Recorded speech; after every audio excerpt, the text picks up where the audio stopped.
All right, so let's dive into this pretty surprising news. President Trump has decided to halt all military aid to Ukraine.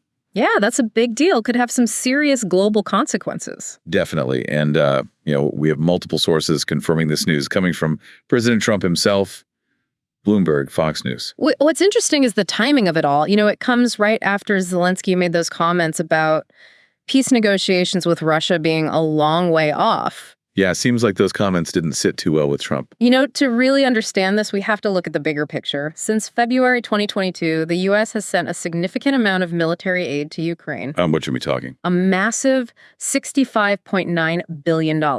Wow, that's a lot of money. And now it's just stopped. Yeah, it's a huge change. And it might signal a shift in U.S. policy. Remember, during the Biden administration, there was a lot of focus on giving Ukraine new military equipment. But now with President Trump, it seems like we're seeing a different approach. There's definitely some tension brewing between Trump and Zelensky, Zelensky downplaying the chance of peace talks, and Trump reacting by freezing this vital aid. Yeah, and this aid freeze has huge implications for Ukraine's defense capabilities.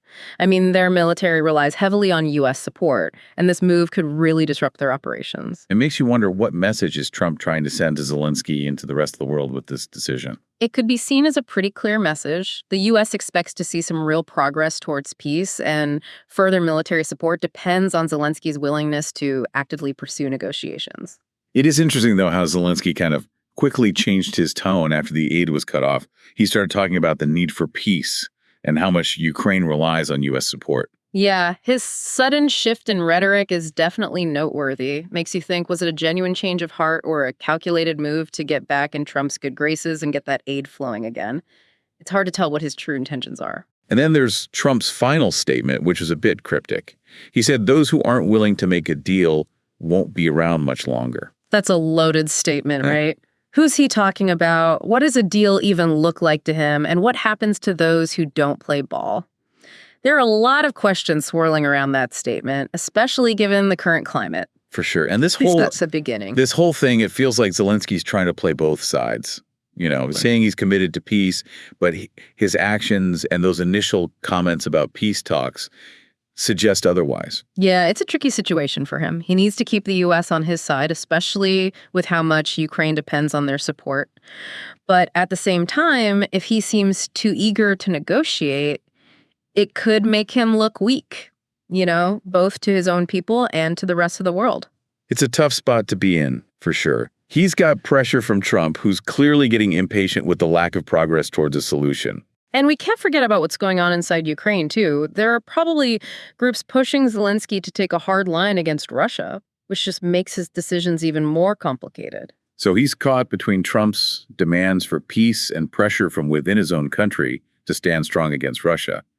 It's a high-stakes situation. This reminds me of the tension between Trump and Kim Jong-un a few years ago. The back and forth, the dramatic statements, and how unpredictable it all felt. Yeah, I see what you mean. That situation also had those moments of calm, followed by sudden spikes in tension, and eventually it led to things calming down a bit. It makes you wonder, could this crisis with Ukraine, as worrying as it is, actually be a chance for a breakthrough in negotiations?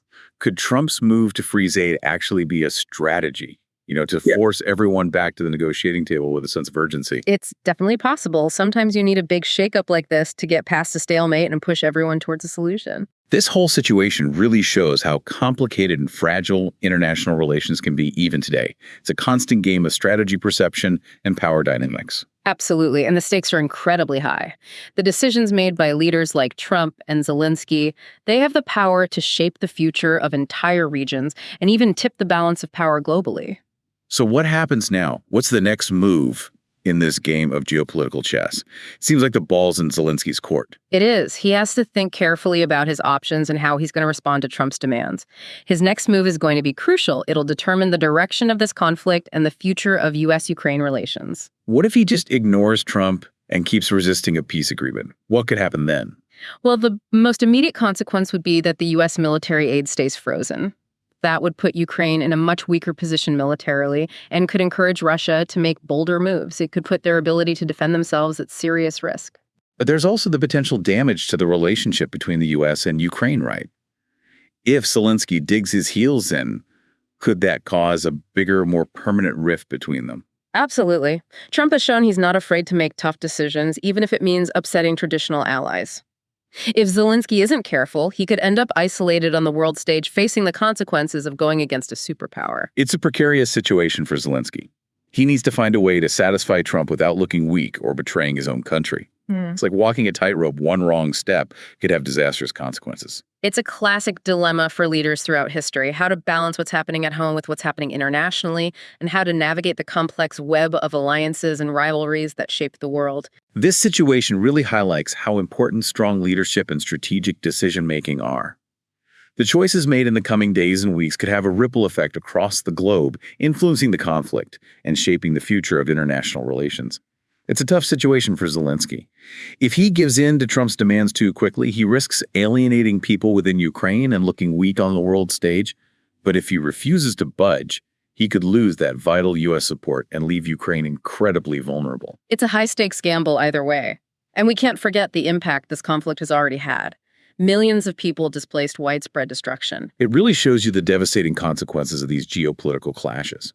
So what's your take on Trump's strategy here? Is this a real attempt to make peace, or is it a power move to assert American dominance?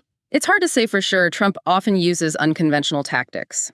He's a tough leader to predict. Sometimes his actions seem impulsive, even reckless. But there's often a deeper strategy at play. That's what makes this so interesting. There's always a method to his approach, but it's rarely clear right away. It's like trying to figure out a complex chess game. Exactly. Remember how Trump approached North Korea? His initial rhetoric was so aggressive. A lot of people thought he was escalating the situation. But ultimately, it led to that historic summit with Kim Jong-un and a period of reduced tensions. That's true. Could this be a similar play?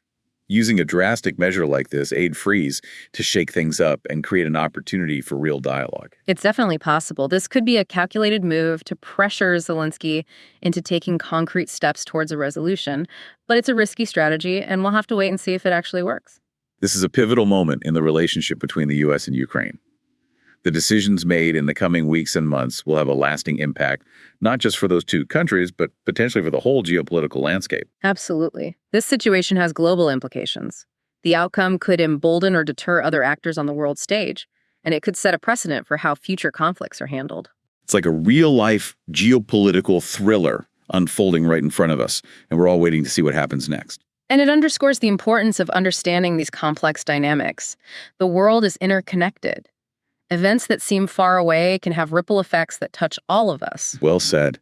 This has been a fascinating deep dive into the complexities of U.S.-Ukraine relations. This situation is far from over, and we'll definitely be revisiting it as things develop. But for now, we'll leave you with this. What do you think will happen next? It's a question we're thinking about. The stakes are high, the players are unpredictable, and the outcome is uncertain. But that's what makes international relations so captivating, and it's why we're so passionate about exploring these issues with you. On that note, we'll wrap up this episode. We encourage you to keep following this story and to have thoughtful discussions about what these events mean. Subscribe to our podcast, available on Spotify, Apple Podcasts, and YouTube. We are here to make things clear. New episodes every day.